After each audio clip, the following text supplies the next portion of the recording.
Hi, I'm Michelle Bingert, Managing Editor of Quality. I'm here today with Dan Zrymiak. He's an ASQ Fellow and was awarded ASQ's Feigenbaum and Crosby Medals.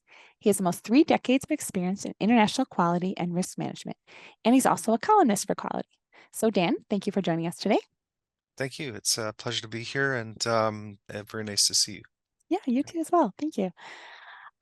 So recently you wrote a column for Quality about overcoming obstacles to quality culture. So can you tell us a little bit about what inspired the idea for this column? There are a number of things. One practice is that a lot of times companies and organizations will do a SWOT analysis where they look at their strengths, weaknesses, opportunities, and threats. And quite often the threats across organizations are constant. So what I wanted to do is highlight what are common things that can occur and what are the remedies. I'm a big fan of David Letterman, so I tried to do it in a top 10 list. So it's those of you who remember his show, every show he had a top 10 list for various topics. And I think that's how people can highlight things that they're trying to brainstorm or they're trying to determine. So, Definitely. So of the 10, when you rank them in that column, were they in order or was there one that was most commonly seen or anything you've seen like that? um, I don't think they're in order so much as chronologically, but more so, um, the top ones were kind of the simplest and should be done first. And I guess starting with irrelevance, quite often if whatever project we're doing, whatever initiative we have, it's very easy to get distracted and to overemphasize low priority items. So by the countermeasure to this is alignment. And yeah, the theme is not just to say what's wrong, but as by having a countermeasure that could orient the reader to devote their energy to how do we address this? How do we solve it in the context of our own organization? So having everyone aligned makes sure that the energies and the limited time you have are focused to the priorities and the solutions, and that you minimize the distractions of why you're there, because ultimately you're there to accomplish a particular purpose or to show progress. And if you have irrelevance, that will be a major obstacle to progress. Mm, Definitely. For listeners, maybe we can just go through the list and just Sure. kind of give them a list. So the top one you mentioned was irrelevance. Then we went to Yes. apathy, anxiety, disharmony, exclusion, inadequacy, stagnancy, redundancy, discontinuity, and crises. Yes. So you just talked about irrelevance, and obviously that's very important. And then ending with crises at the end. So you mentioned in your column that you'd seen some of these personally. Can you give us an example of Well, ones that you've experienced? these are drawn from my personal experience, and yeah, what you described are the states, and so we'll go through the next one. Disregard toward apathy. So people are disregarding um when I make reference to the quality culture, that's a very generic term, but what that represents could be extends beyond the management system to anything that is involved with producing a product or service that are intended for customers or users to not only enjoy but to use safely and achieve their purpose. And we're all part of a continuous cycle. And if that something in that cycle or that chain is broken, then that is very disruptive. Now, something about apathy. Apathy is something is a characterization of an organization where people don't believe in the goal or don't want to devote any of their time and attention toward the fulfillment of that goal. And then the evidence of that is that if you have um, regular checkpoints or people have expectations and they fall short and you get absenteeism. Absenteeism is a very big problem in North American companies. Another term is quiet quitting. So you have the apathy without the joint efforts of everyone, the chance of success is much lower. So the countermeasure to apathy is the engagement. I've felt this personally with projects that I've led. And one of the simplest things is simply to bring food to the meeting. It draws people out of their routine and say, oh, I'll come for the food and then stay for whatever it is. Now, that can lead to a trap where then becomes an expectation and an entitlement. If you have a meeting without food, they're like, hey, where are the donuts? Or some people want healthier options. But at least it gets, and it's especially good to get people from different departments, different functional areas who would not normally interact or engage with each other. So it's a very important to have that participation, build that in. Another way to engage people is to really establish the relevance, and that comes back to the first point of alignment. Quality and a quality culture should draw down from the company's vision, mission, key objectives, KPIs.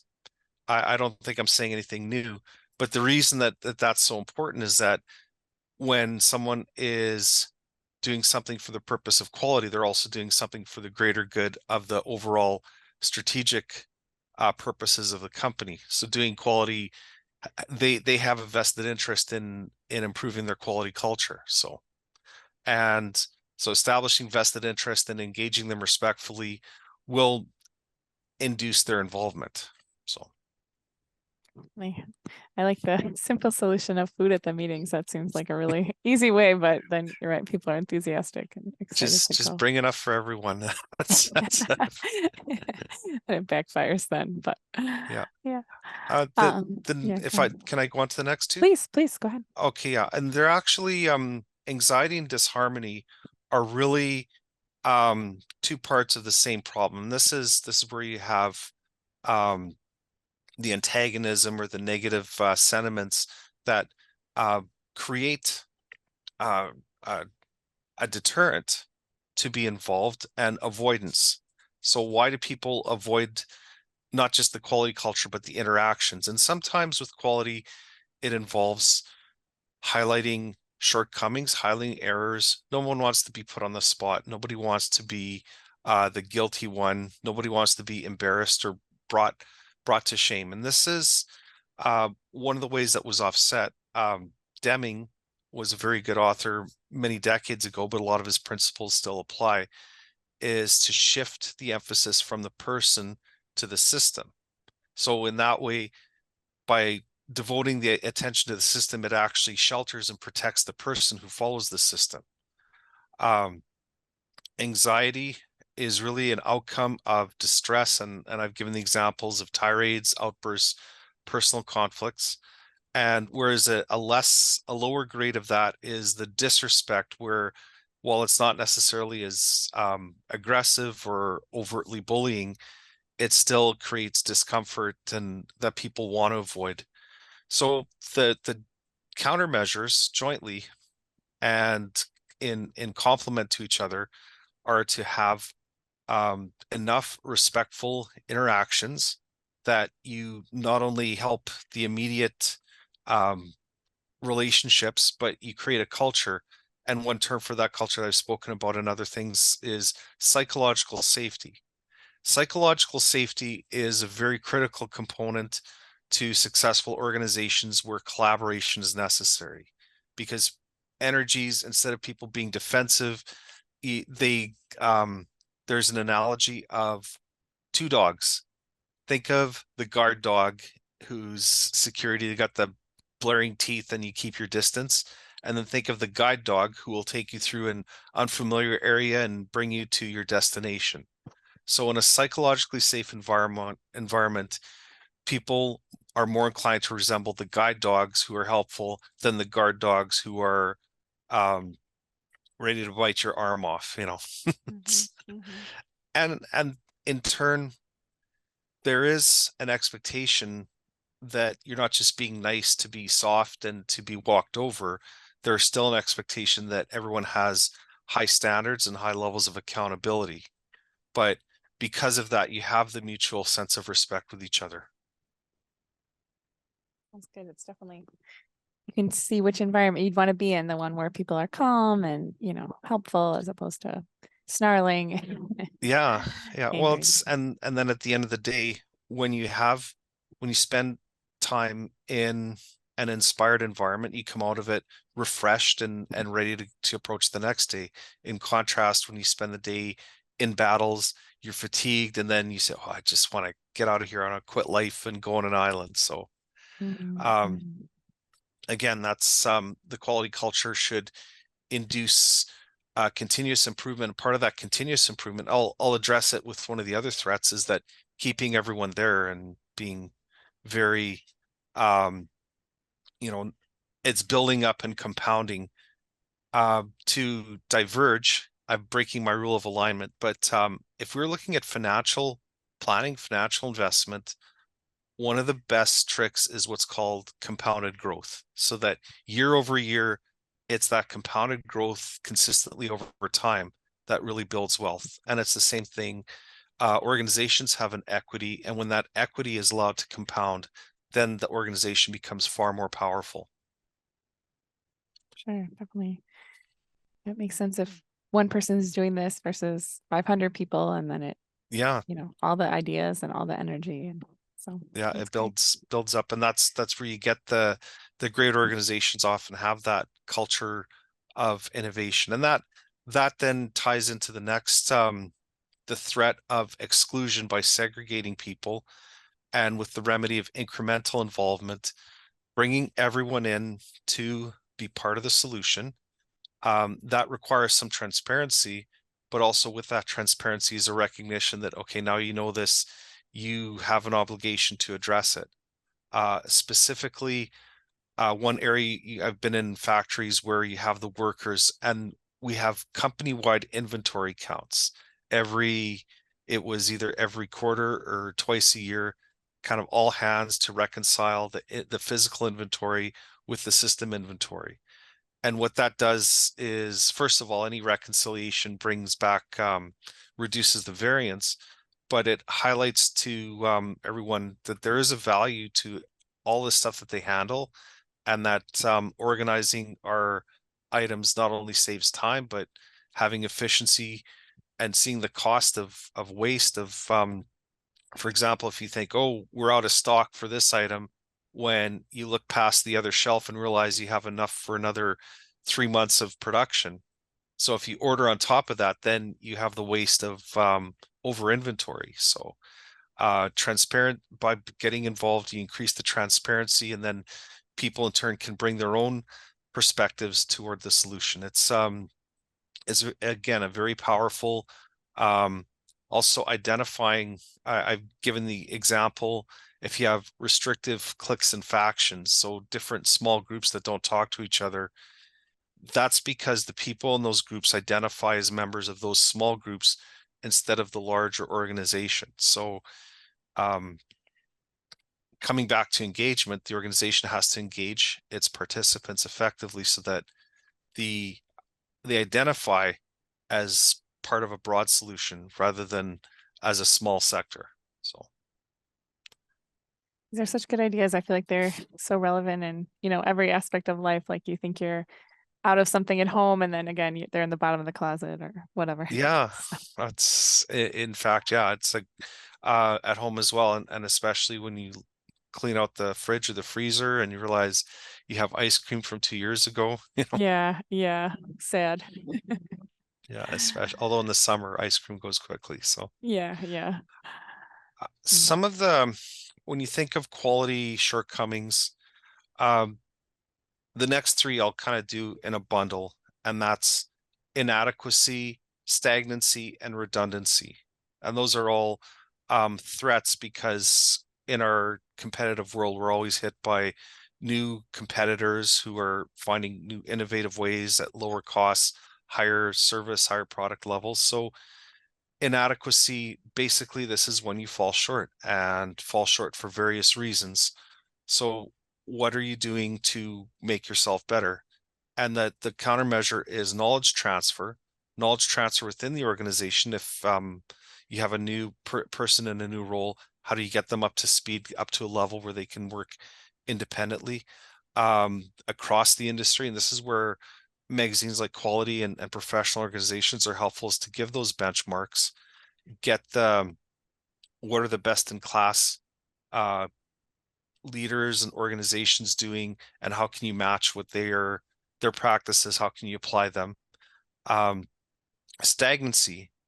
This is again coming back to it's an extension of apathy where people who are apathetic will only do the work to a level that they need to do to just carry on through the day rather than um, you know working to fulfill the purpose of the organization. And the evidence is low personal standards, poor work ethic, substandard performance. So first of all, do they know what they're expected to do? I use the term exemplary demonstrations, but that's really, there should be a sense of this is the correct performance of the work. This is what the outcome should look like. In product development, you have terms like definition of ready, definition of done, so that there's a clear indicator of this is how we know we have achieved what we set out to achieve. And if you don't have those clear items, then you don't have anything to compare expected performance to actual performance. And then if you do find that there is a gap, then that comes back to an inadequacy that has to be addressed with knowledge transfer. Redundancy is when even if something is good, acceptable in 1 year, the resistance to change, the resistance to adopt new practices. And this is part of it. It's a protective threat where stemming from insecurity. But then when you get the insecurity, that drives back to there's not psychological safety. So people become like the guard dogs that you're not changing this, don't fix it if it's not broken. So you can see how these threats compound into other threats.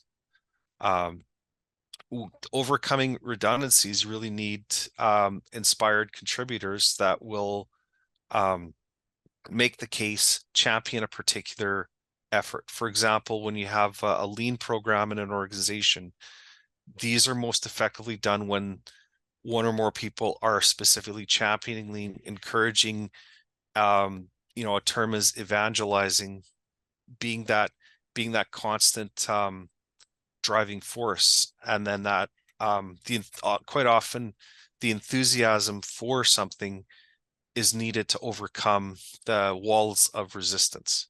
So That makes so much sense. Of course, if the original person seems kind of neutral or not excited about it, it's not going to build from there. So well, that makes sense. it's also when we do work, quite often we do work, and that's something we do between between leaving home and then returning home or returning to do what we enjoy. And that's because the enthusiasm to a large extent is stifled.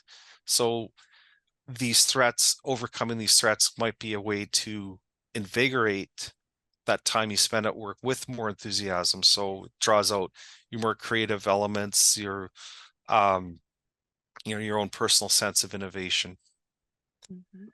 And then sometimes bad things happen or there's abrupt changes, and that's the last two threats, discontinuity and crises.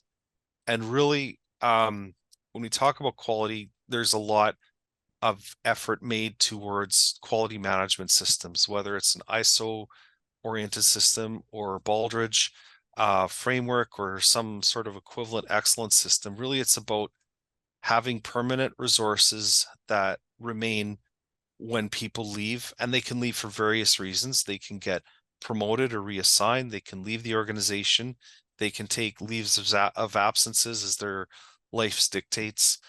And if they've done good work, if they've been very created stability, created something that consistently gets good outcomes, it's very important to retain these and build upon these, not just for future learning, but also for references. Um, when you have a finished product and it goes out into the world, sometimes you get questioned, why is this design in this way? And then you need those resources to make the explanations. So having those document resources is very important.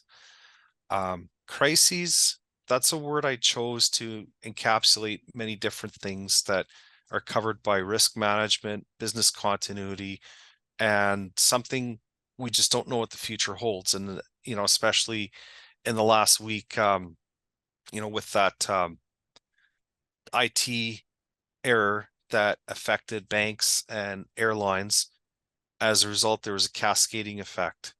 So there has to be a mitigation. There has to be an expectation that something could go wrong in the event that your computer doesn't load up, in the event that your system doesn't operate. Do you have a backup? And then in such cases, what are the operations?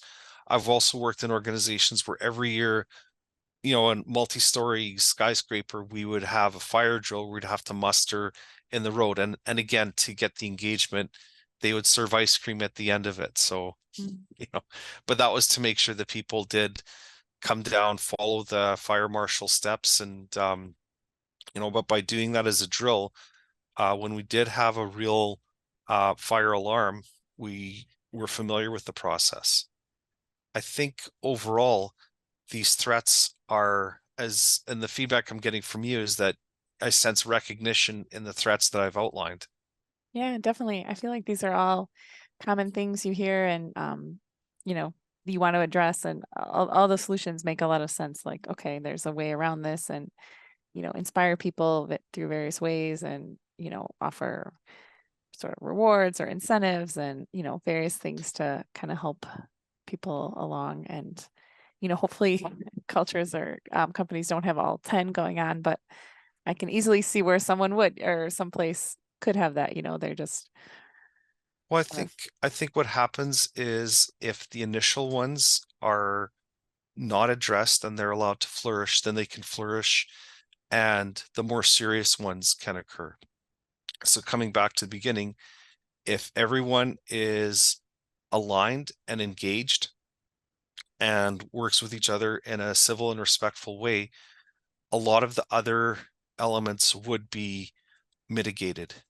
And ideally, that would be like if you're starting an organization from scratch, I think that would be the best approach. However, most quality roles, and this is I've had this multiple times in my case, the job is open because the predecessor left abruptly or a bunch of people left abruptly and they have to restaff, and you're coming into a very toxic culture that not only do you have to work within that, you've got some items which are past deadlines and some very stressed people. So there is a level of remediation and recovery. And I hope that through these identifying these threats, this gives also a roadmap to those steps, to those countermeasures, which will help in such a remediation. It's just comes back to very good business practice, in addition to being personally respectful, being methodical and diligent in the work, and also looking for examples from the best in class providers, the best in class organizations, and looking for ways to adopt those.